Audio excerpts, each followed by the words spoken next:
constipación. Es muy importante que el paciente tenga un buen tránsito intestinal, que pueda tener una buena formación de materia fecal con una buena consistencia y volumen para favorecer la evacuación, ¿sí? ¿Cómo nosotros, si pensamos ya como estrategia, ¿no? ¿Cómo incrementábamos el volumen de la materia fecal? ¿Sí? Principalmente con la administración o la ingesta de fibras, ¿sí? Fibra soluble e insoluble. Evitar el aumento de la presión intraluminal, y todo lo que sea presión dentro del intestino en este caso va a ser contraproducente. Imagínense que justamente estas bolsitas se forman por debilidad muscular, y si hay un aumento de presión dentro del colon, esto va a hacer que se distiendan más y que se puedan producir incluso más divertículos en el colon. Entonces, todo lo que sea presión intraluminal o dentro del colon, en este caso, vamos a tener que tratar de disminuir. Si nosotros nos ponemos a pensar cómo logramos esto, ¿sí? ¿Qué me pueden decir ustedes? ¿Cómo nosotros podemos evitar que aumente la presión dentro del colon? Nada que fermente los intestinos, dice Valeria, o que le generen gases. Exactamente, ese es uno de los puntos más importantes en esta patología, ¿sí? Evitar, bueno, ahí abajo hablé un poco de eso, pero evitar todos estos alimentos que puedan generar fermentación colónica o que las bacterias del colon puedan fermentar, es decir, sustratos de fermentación para las bacterias colónicas, y alimentos formadores o productores de gases. Y esto desde ya vamos a tratar de evitar en este tipo de pacientes. Muy bien. Otro de los objetivos muy importantes, lo que de los más importantes en la patología, es prevenir la inflamación de los divertículos y prevenir la diverticulitis. Entonces, ¿por qué? Justamente para que el paciente pueda tener un tránsito intestinal lo más normal posible para él, para su hábito evacuatorio, y de esta manera favorecer un poco la elasticidad de estos divertículos, a que haya un buen vaciamiento de los mismos y que el paciente dentro de todo pueda evacuar adecuadamente de manera diaria. Y obviamente, como yo decía hoy, prevenir la constipación, ¿sí? Si estamos hablando de prevenir la constipación, la principal estrategia va a ser el manejo de estímulos intestinales. Entonces ahí les aclaré un poco abajo. Estrategias, entonces, dentro de lo más importante, ¿no? Esto es como los aspectos más importantes. Indicar estímulos moderados del peristaltismo. Comenzar con fibra de 15 a 20 gramos e ir incrementando, ¿sí? Si recuerdan, al inicio de la clase yo les decía que una de las principales causas de esta patología, de que se produzca esta debilidad muscular, es la dieta pobre en fibra. Entonces, una de las principales estrategias que vamos a tener que implementar es tratar de aumentar esta ingesta de fibra.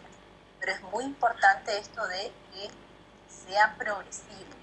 Imagínense que una persona que comía muy poca fibra, una dieta muy refinada, se le producen los divertículos, y si nosotros de golpe empezamos a dar mucha cantidad de fibra, obviamente que van a aparecer síntomas, ¿sí? Va a haber mayor distensión, va a haber mayor fermentación por las bacterias del colon, porque es algo que no está habituado en el paciente. Entonces es muy importante ser cuidadosos. ¿Tenemos que estimular a su intestino? Sí. Tiene que ser gradual. Entonces, una forma es empezar incrementando de a poco la cantidad de fibra que se va a indicar en este tipo de pacientes. Y habla de indicar estímulos moderados del peristaltismo. ¿Y recuerdan ustedes cuáles eran los estímulos moderados?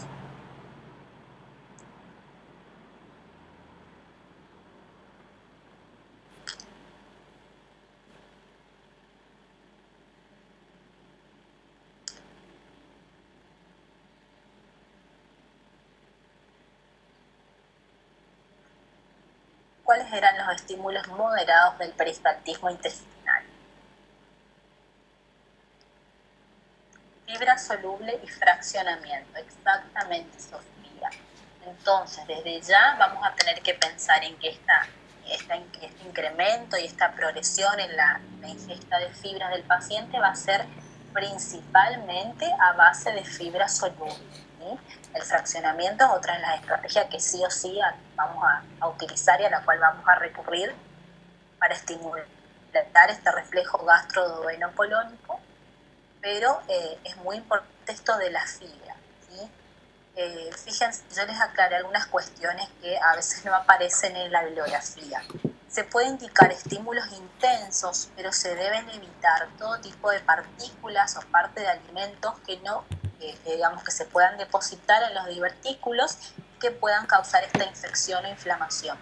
¿Cuáles? Principalmente todo lo que sean semillas enteras, piel y cáscaras de hortalizas, y sobre todo de algunas que son un poco más resistentes o que tienen una fibra insoluble o una celulosa, ¿sí?, más predominante, y frutos secos, ¿sí? Entonces, acá hay varias cuestiones para aclarar e ir charlando, porque si uno lo toma solo, como dice ahí, a veces nos vamos a quedar solamente en la indicación de fibra soluble y fraccionamiento. La realidad es que muchas veces no alcanza, ¿sí? Igual puede aparecer constipación o a veces, digamos, de esta manera puede ser adecuado. Entonces, es importante siempre mantener un buen ritmo o una buena evacuación, un buen tránsito intestinal, eso es lo que quería decir. Entonces, estímulos moderados sí o sí vamos a indicar. Estímulos intensos sí se pueden llegar a indicar en periodo estable, ¿sí?, en la diverticulosis. ¿Por qué? Porque a veces vamos a necesitar de ellos para favorecer esta evacuación normal del intestino, pero es muy importante que tengamos en cuenta esto. Estímulos intensos podemos llegar a trabajar, pero siempre evitando estas pequeñas partículas que puedan quedar ahí en el divertículo y producir una inflamación. Entonces quizás puede tolerar el paciente lactosa, que es otro estímulo intenso, ¿sí?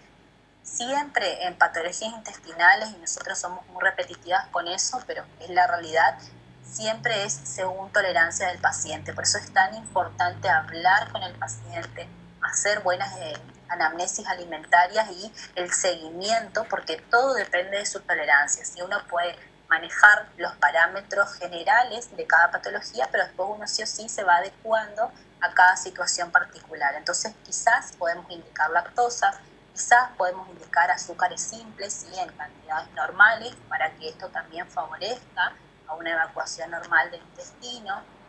El almidón resistente también, quizás en algunas situaciones, a veces no, porque sobre todo el almidón resistente de los vegetales C, como ustedes sabrán, los vegetales C tienen presencia de estaquiosa, rafinosa, y esto sí puede generar, por ejemplo, distensión abdominal, aumento de la presión intraluminal.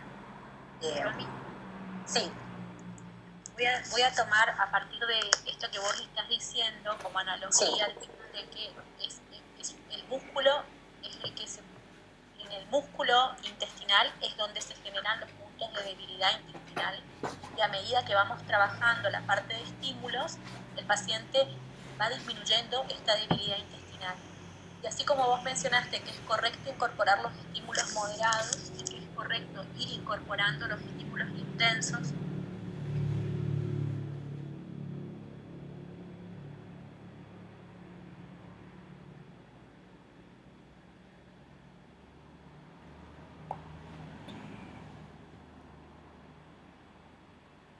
hace 2, 3, varios años de buena conducta, de cambio, cosas que no hacen con el paciente, y es por eso que el paciente no logra progresar el 100% de la patología.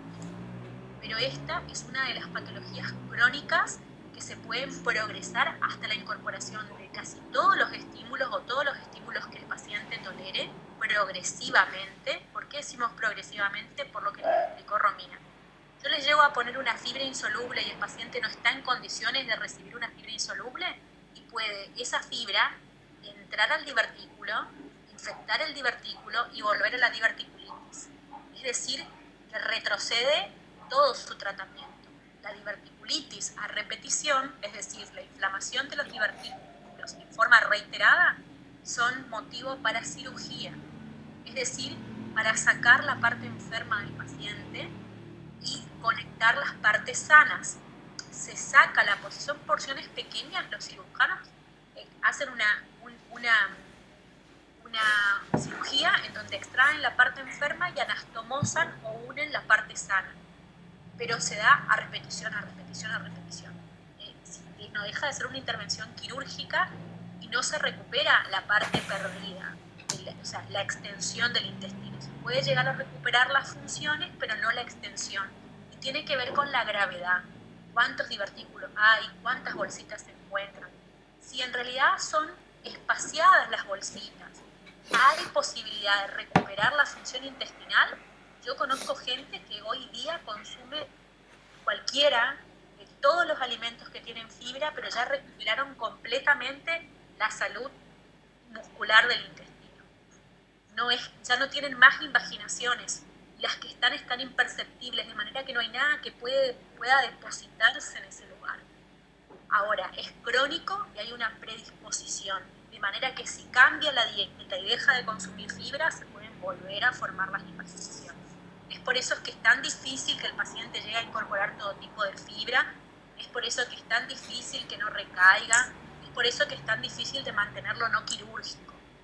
Pero hay gente que es un poco más comprometida que otra y va modificando sus hábitos alimentarios, y el secreto es lo que dijo la profe, de a poco, paulatino, pausado, mirando que tolere, haciendo una provisión adecuada, disminuyendo los factores de riesgo o de estrés, aumentando la actividad física, el fortalecimiento de las abdominales, y etc. Bueno, eso nomás quería agregar para no olvidarme de eso, de que es una de las patologías que puede progresar hasta incorporar todos los estímulos en función de que vaya disminuyendo el número de vesículas diverticulares. Gracias, Romy. Gracias, Ceci, a vos. Bien, entonces, a ver si avanzar acá.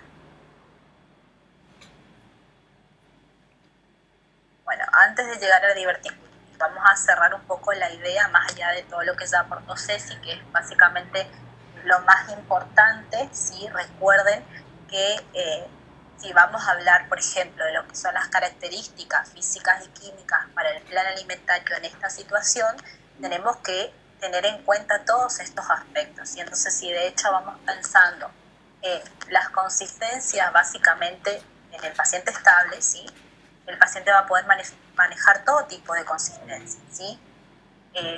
Dentro de lo que son temperaturas, puede manejar todo tipo de temperaturas, ¿sí? En este caso, si es estable, si no hay síntomas, el paciente quizás puede tolerar temperaturas frescas, frías, incluso puede ayudar en las situaciones a prevenir la constipación, ¿sí? Después, dentro de lo que son, por ejemplo, lo que es la digestibilidad, ¿sí? Vamos a tratar de que el paciente tenga una digestibilidad normal, ¿sí? Dentro de todo lo que sea la parte de aporte en cuanto a fibra soluble, aporte de proteínas, de hidrato de carbonos complejos y simples, va a llevar a que dentro de todo la dieta sea de digestibilidad normal. Después, dentro de lo que hablamos de residuos, ¿sí? La parte de residuos es uno de los puntos más importantes en la característica física del plan de este tipo de pacientes. Hablando de pacientes siempre estables, vamos a tratar de que haya un buen aporte de fibra, ¿sí? Podemos hacer esta incorporación gradual, ¿sí?, desde la primera consulta, viendo a ver un poco qué consume el paciente hasta ese momento, y a partir de allí hacer incremento en los gramos de fibra diaria. Lo que se aconseja es mínimo arrancar entre 15 y 20 gramos, después ir incrementando.